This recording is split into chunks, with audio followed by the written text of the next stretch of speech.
MPs returned to Parliament under a suddenly shaky minority government today in the wake of the NDP tearing up its supply and confidence agreement with the Liberals. Every motion that comes before us, we'll take a look at it and we'll make a determination what's in the best interest of Canadians. I know by ripping up the agreement, that has made an election date more likely. We will be ready for an election. Conservative leader Pierre Poilievre says he will push for a non-confidence vote in the government at the earliest possible opportunity, which leaves the door open for an early election. Without the guaranteed support of the NDP, where does that leave the Liberals for this fall sitting? Karina Gould is the government House Leader, and she joins me now from the foyer of the House of Commons. Minister Gould, good to see you again. Thanks for being here today. Thanks for having me, David. Pierre Poilievre talks about the earliest possible opportunity. You control the flow of parliamentary business. When will that earliest possible opportunity be? When does it look like we might see a confidence motion? Well, David, we have 11 and a half sitting weeks and 7 opposition days. We have kind of a normal flow to these every session, and this session won't be any different. Okay, but so when we know we're here, for 4 weeks before there's a break for Thanksgiving, is it possible we'll see a confidence vote in your government in that 4-week period, or is this something that can't hit the schedule until later in the fall? Well, it's a good question. I have to leave it up to the Conservatives to decide how they use their opposition days, but I can say that, we will be having an opposition day soon. Okay, what, this week, next week? I mean, do you have any more precision than that, Minister Gould? Well, it'll happen soon. Okay, well, the Bloc and the NDP have both indicated that they're going to treat each motion on a vote-by-vote basis. You said this morning when you were speaking to reporters that you've reached out to all the opposition House leaders.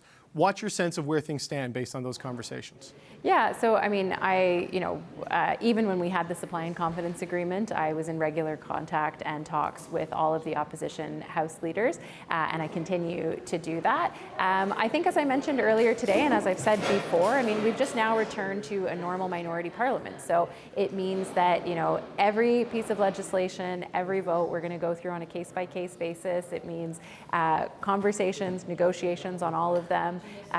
From the understanding from all of the parties, there's things that they'd like to move forward. There's some things they don't agree with. But that just means that it's going to make my job a bit more interesting. But I feel very confident that, we're going to be able to find common ground with different political parties moving forward to be able to deliver for Canadians. I know you all, the Liberals, you and the other Liberals, keep saying it's sort of a return to a normal minority parliament, but it's kind of not, right? I mean, the last couple of times, after 2019 and after 21, very quickly plunged into Conservative leadership challenges on the other side of the aisle. Also, the pandemic was at its peak or still dealing with the recovery. Mm-hmm. There is no uncertainty in the Conservative leadership now, and the pandemic is largely behind us. So the politics and the dynamic have completely changed. It's not really back to normal minority parliament business, right? Well, I would maybe disagree with that, David, because, what is a normal minority parliament? A normal minority parliament just means that you have to, find a dance partner on every piece of legislation that you want to move forward. And so there were some big things that happened, obviously the pandemic and then the supply and confidence agreement. But,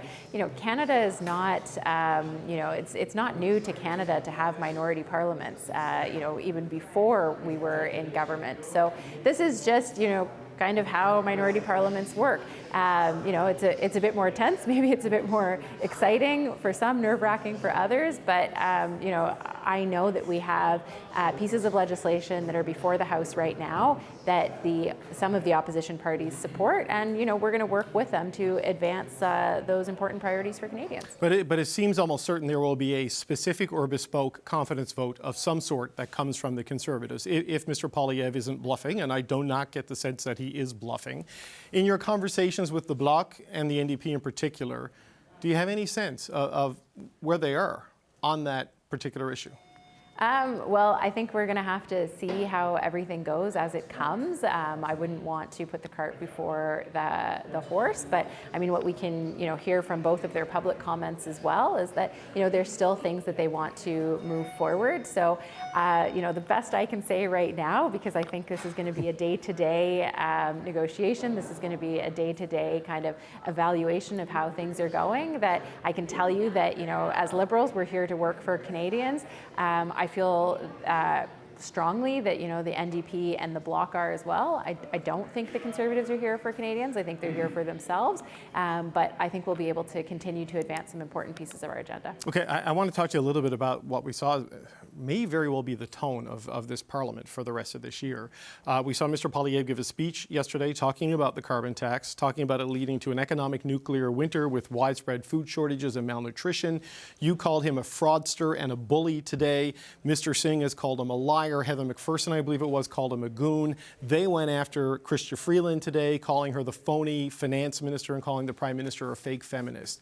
Is this where politics is going to be in Canada at the national level until the next election? Well, I mean, I think that's kind of up to the Conservatives, to be honest. Mr. Poilievre is putting forward some very, bullying tactics in Parliament. I mean, look how he's treating the NDP, look how his MPs were treating Minister Freeland today. The tone of Conservative members of Parliament, I think, has really gone down into the gutter, and I think they need to be called out for that because, quite frankly, I think Canadians deserve better. The rhetoric that he used yesterday with regards to the price on pollution was so over the top and really misguiding Canadians as to what the actual policy is. That he conveniently admits that 8 out of 10 Canadians get more money back than they pay out with regards to the price on pollution. But, I think we want to be here, the Liberals, the Bloc, the NDP, to do good work for Canadians. And what I'm seeing from Pierre Poilievre and his caucus is they just want to play political games and pull cheap political stunts. But, Minister, I guess you could look at the sort of the language shift in every direction is you're either fighting with fire or it's a race to the bottom in terms of how politicians talk about each other and to each other. I mean, how do you view where this is going? Well, I think it's something that, we need to be very focused on because all we are seeing from Conservatives right now is cheap political attacks. We're seeing, 3-word slogans that don't have much meaning behind them, and we're seeing cheap personal attacks as well. And, the point that you made, I think we don't want to get down into the gutter, but I do think that we have to stand up to what is, very aggressive and bullying behavior that is, just not appropriate for the chamber that's behind me. I think Canadians expect their politicians to be respectful. I think they expect their politicians to be focused on the needs of Canadians. I was very clear today with some of the language that was used in that chamber that it's simply inappropriate, and Canadians deserve better than that. As we're speaking, Minister, there's about 4 hours, I believe, left to vote in La Salle et Verdun. I know there are 2 by-elections tonight, but really that's the one that the Liberals are paying attention to. Everything I hear from your party, from the Bloc, from the NDP is this is a 3-way race. Can you really afford as a government to lose a seat in Montreal after losing a seat in Toronto? And can you really afford to lose the riding of yet another former cabinet minister, as this was David Lameddy's seat? Well, David, let's see what happens. As you mentioned, there's still 4 more hours in the by-election. I know people in the riding are in both ridings, in Winnipeg and in Montreal, are weighing their options and to making an informed choice and going to the polls. We have excellent candidates in both places. They're working the ground really hard, and they're working on our positive message. So let's see what happens. But it's an important race in Montreal. It's an important race in Winnipeg, and we have really good team members there who are going to fight for Canadians. Okay. Once we have the numbers and the results, we'll probably have you back. That's Government House Leader Karina Gould. Thank you so much for your time today. Okay. Thanks, David. Take care. MPs are back in Ottawa after a heated summer that drastically changed the dynamics in the House of Commons, as without the support of the NDP, the minority Liberal government is under the constant threat of an early election. Why not let Canadians choose a common-sense Conservative government that will axe the tax, build the homes, fix the budget, and stop the crime now? We will be ready for an election. And when that election comes, it's going to be a choice between Conservatives who cut, New Democrats who strengthen the programs you need. Mr. Poilievre doesn't get an election just because he has a slogan that rhymes. We are playing chicken with 4 cars. Eventually, one will hit another one. Peter Julian is the NDP House Leader, and Martin Champoux is the heritage critic for the Bloc Québécois. We asked for a Conservative to join us, but no one was made available. Gentlemen, I want to thank you both for being here today. Appreciate your time. Good to be with you. Mr. Champoux, I wonder if I could start with you. Mr. Blanchette today said Parliament is like 4 cars all playing chicken together, and eventually they're going to crash, there's going to be wreckage, and this won't last very long. Based on that colorful description, how long do you think this Parliament lasts before it falls? Well, your guess is as good as mine. Actually, we expect to have a very productive fall season. I think we're in a good position to make some gains for Quebecers as well as for Canadians. If we speak about elders and 65 to 74 years old retirees, I think if we make gains for the Quebecers, we'll have these gains for Canadians as well. So I think we're in a very, very good position for everybody, actually. So just to stay with that, sir, if you want to try to get that pension increase for the seniors you're talking about there between the ages of 65 and 74, then Mr. Poilievre's plan to have a confidence motion at the earliest possible moment cannot possibly succeed. So should we take that as a sign that the Bloc may vote with the government in a confidence motion should it come soon? I mean, will you keep the Liberals alive so you can work on that project? Well, I think Mr. Blanchette has made it clear. We're not working for the Liberals. We're not working for the Conservatives. We're not here to protect a Liberal government. We're here for Quebecers. And that's the only thing we've been working for since 2019, actually. For 5 years, our message has always been very clear. We are working for Quebecers. If it's good for Quebec, we'll vote for it. If it's not good for Quebec, we'll vote against it. And we'll work to make things better for Quebecers on every bill that's presented to us. So Peter Julian, your party's in a similar situation now that the supply and confidence agreement is over, saying you'll vote on things on a vote-by-vote basis. We do anticipate a confidence motion from Mr. Poilievre at any point, at the first opportunity. If it's just a symbolic confidence motion, what do you do? Well, first off, I just want to come back on Mr. Champoux's comment about doing things in the interest of Quebecers. The NDP forced dental care. The highest pickup in the country has been 600,000 Quebecers. So people in La Salle et Marde Verdun, for example, signed up for the dental care program. We also have a massive coalition in Quebec calling for the NDP's pharmacare plan that will be passing through the Senate. So when the Bloc Québécois says they're doing things in the interest of Quebecers, it's a bit rich, quite frankly, because they haven't been acting in the interests of Quebecers or in the interests of Canadians. What Jagmeet Singh and the NDP have been doing is pushing to get things in place like anti-scab legislation, the dental care, soon pharmacare, the transition to clean energy. All of those things make a difference in people's lives. And we'll be proceeding now, vote by vote, as we did during COVID, to make sure that people are taken care of. During COVID, we voted and insisted that the government put into place supports for small businesses, for seniors, for people with disabilities, for families, for students, and all of those things came as a result of NDP work. That is how we're going to proceed this fall. Okay, but you heard Mr. Poilievre in question period today. I'm sure you saw some of the clips from his speech to the caucus yesterday talking about the carbon tax and this dystopian vision he presents of Nuclear food shortages and malnutrition because of it. You are backing away, seemingly, from the consumer carbon price as a party, coming up with your own policy. If he comes up with a confidence vote on scrapping the consumer carbon price, do you support Pierre Poilievre or do you support the Liberals? Because that's likely what's coming, sir. We're not going to be supporting Pierre Poilievre on anything. I mean, well, on the vote. It's a terrible judgment. And what Jagmeet Singh has been saying is what we want is industrial emitters to actually start paying for pollution. That's something that the Liberals have exempted. The Conservatives, of course, don't want a price on pollution at all. So the NDP is charting a different course, and for every vote, we will be looking at the public interest. But is that an issue you would vote the government down on, Mr. Julian? Because he's trying to scrap their carbon plan. What would you do? For every vote, we will be judging the public interest and proceeding that way. For example, we have pharmacare coming up. It should be passing the Senate in the next couple of weeks. We have provinces that are already signing on. Pharmacare is vitally important. And so we want to make sure that pharmacare is in place, that the agreements that are being signed now with provinces are actually in place so that people can benefit. 6 million people with diabetes. 10 million people, women who and men who need access to contraception. These are all things that are fundamentally important.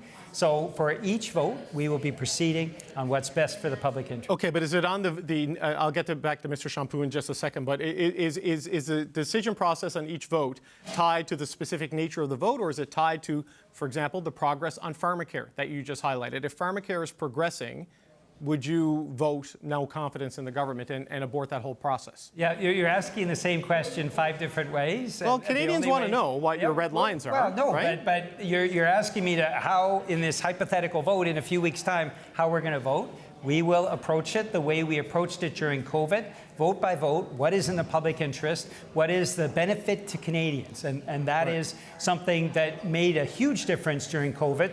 If the NDP hadn't worked that way, Canadians wouldn't have been supported during COVID.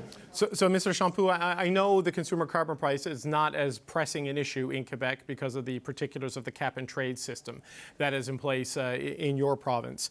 But this is the centerpiece of the Conservative argument to bring down this government and force an election. Where would the Bloc Québécois stand on a confidence vote tied entirely to the consumer carbon price? Is this the justification to end this parliament, in your view?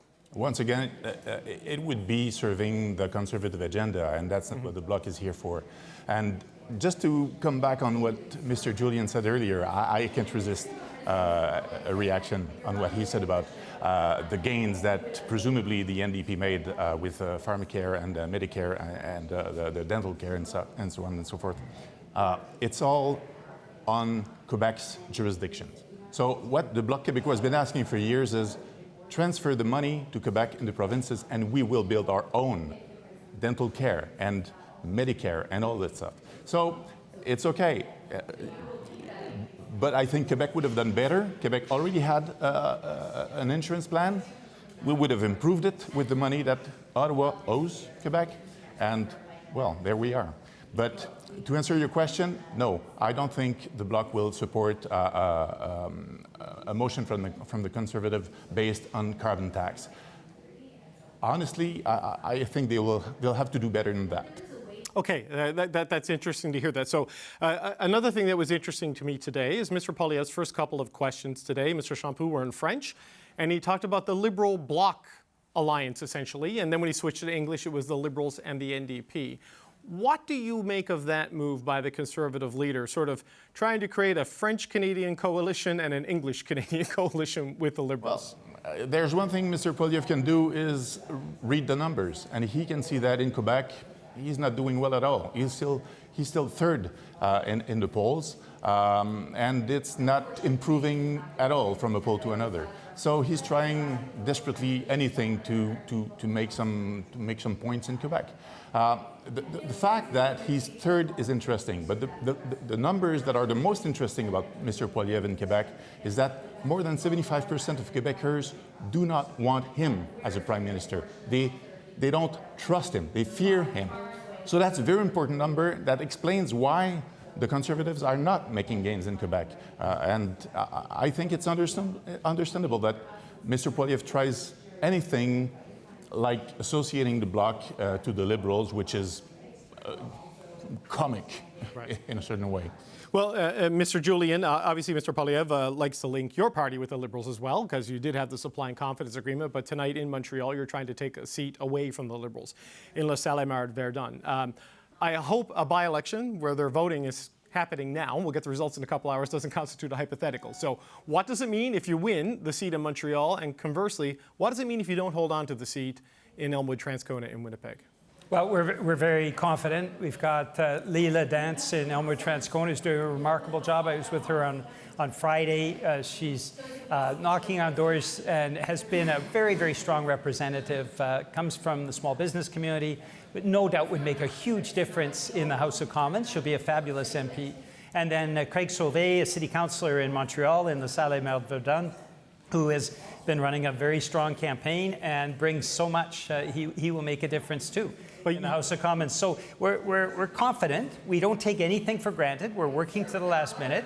And this is the wonderful thing about democracy, David, that we will see tonight how voters feel in both of those ridings. But after Mr. Singh framed the political choice Canadians face after the end of supply and confidence agreement as a choice between your party and Hope and his party and Cuts, you've got to win Elmwood Transcona tonight, don't you? That's an NDP seat. It's a Blakey seat. You've got to hold on to that one. We're not taking it for granted, but you'll recall back to Winnipeg North back in 2011 under Jack Layton, we lost that riding, and it was just a few weeks, I think it was 7 weeks before we had the massive breakthrough with the Orange Wave and 103 members of Parliament, and we became the official opposition. So by-elections are very important. Our candidates are working extraordinarily hard. But no, in answer to your question, we've already seen situations in the past where a by-election loss in a riding like Winnipeg North didn't in any way break the momentum that we all felt across the country, and we're feeling that kind of momentum today. And I think with Leila Dance and with Craig Sauvé, they will make a big difference in the House of Commons. So Mr. Champoux, final question to you. My understanding of La Salle-Verdun is that it is a three-way race between your party, the Liberals, and the New Democrats. You know, it could be 3 or 4 percentages separating first from third, even though there's 130,000 people running in that particular riding. What would a Bloc win mean for you in that Montreal riding recently held by David Lametti? It would mean a lot to us. And I just want to point out that there are 2 Sauvés on the ballot. There are. And there's only one Sauvé who's going to work exclusively in the interest of Quebecers. So I just want to congratulate Louis-Philippe for the great campaign that he did. He's been a fabulous candidate.